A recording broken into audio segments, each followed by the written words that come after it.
Hello guys, good evening to all of you students, dear students, second year students. आज हम लोग देखने जा रहे हैं लेक्चर 14th, जिसमें हम लोग देखने जा रहे हैं क्लोरा में फेनिकोल। ठीक है, तो ये जो लेक्चर बहुत ही इंपॉर्टेंट है। इसको समझने से पहले हम लोग समझते हैं कि आखिर बैक्टीरियोसाइडल और बैक्टीरियोस्टैटिक एजेंट में क्या अंतर है। तो बैक्टीरियोसाइडल जो एजेंट होता है ना, वो होता है कि वो बैक्टीरियोसाइडल कहने का मतलब है कि मैंने पिछले लेक्चर में बताया था कि वो डायरेक्टली मार देता है। ठीक है, जितने भी माइक्रो ऑर्गेनिज्म बाहर से एंटर करते हैं, बैक्टीरिया, वायरस वगैरह, सबको मार देता है बैक्टीरिया को।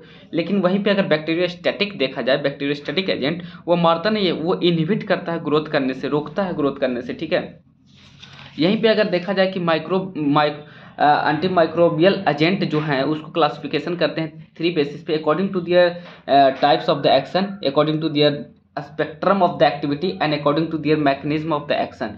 तो अकॉर्डिंग टू दियर जो टाइप ऑफ एक्शन वो 2 पार्ट में बांटते हैं, bacteriocidal agent and bacteriostatic agent. तो अभी मैंने बताया आपको bacteriocidal agent and bacteriostatic agent.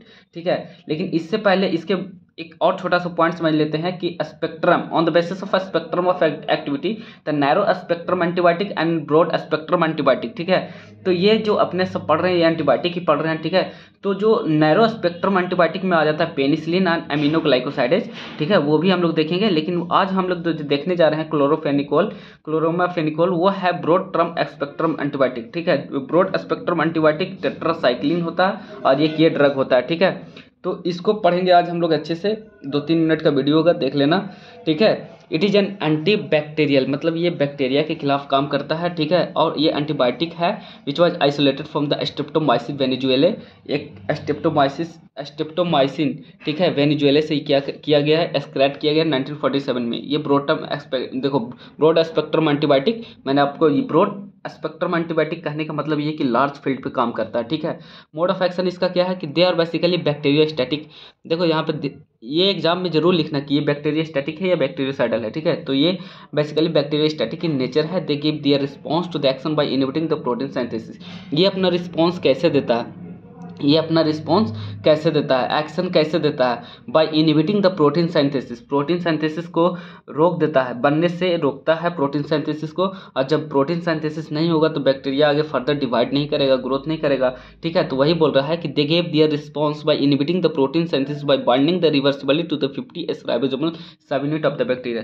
Ribosomal हम लोग पढ़े थे, तो 2 कंडीशन उसमें पढ़े थे, 50S एंड 30S। ठीक है, तो 50S पे यहाँ पे आकर के वो बाइंड करता है। ठीक है, वो देखो, जब हम लोग ये 1 मिनट हम लोग समझते हैं, इसका मोड ऑफ एक्शन समझ रहे हैं। तो ये जो हम अभी मेडिसिन हम अभी नहीं इसमें एंटर कराएंगे। ठीक है, मेडिसिन अभी हम ये इसे रोक देते हैं। अभी देखते हैं ये है कि अगर हम मेडिसिन नहीं देते हैं तो बैक्टीरिया ग्रोथ करते रहेगा, पेप्टाइड बॉन्ड बना करके ग्रोथ करते रहेगा। ठीक है, राइबोसोम में क्या होता है, पेप्टाइड बॉन्ड बनता है। ठीक है, प्रोटीन बनता है, प्रोटीन का फॉर्मेशन होता है, तो वो बनते रहेगा। लेकिन अगर इसको रोकना है तो हमें यहाँ पे क्या देना पड़ेगा,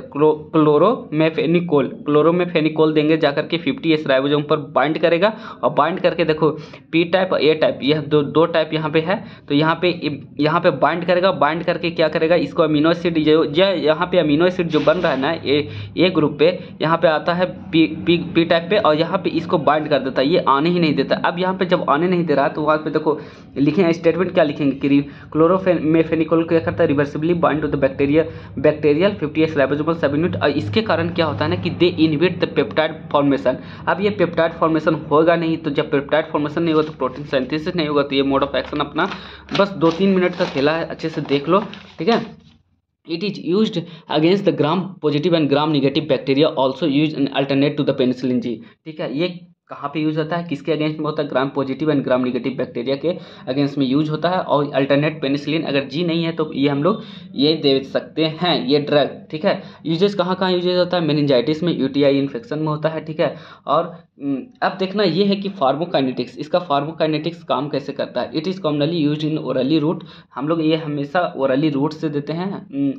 और rapidly absorb from the GIT, GIT से कहाँ से अब्जॉर्ब होता है, जीआईटी से अब्जॉर्ब होता है। Metabolize in the liver, liver में मेटाबोलाइज करता है और एक्सक्रेट हो जाता है यूरिन किडनी से। ठीक है, अब देखो एडवर्स इफेक्ट में hyper sensitivity, bone marrow suppression, GI effect and grey baby syndrome, ये सब अपना एडवर्स इफेक्ट आएगा। ठीक है, तो अब हम लोग जो आज हम लोग लेक्चर देखे हैं वो है क्लोरोफेनिकोल। ये बहुत ही इंपॉर्टेंट लेक्चर है, एग्जाम पॉइंट ऑफ व्यू से ये क्वेश्चन पूछ सकता है 7 मार्क्स में। ठीक है, तो आप लोग अच्छे से तैयारी करके जाना। ठीक है, thank you for watching my video, और जितना ज़्यादा से ज़्यादा शेयर करो। ठीक है, ताकि सारे स्टूडेंट को भला हो। अंडरस्टैंड।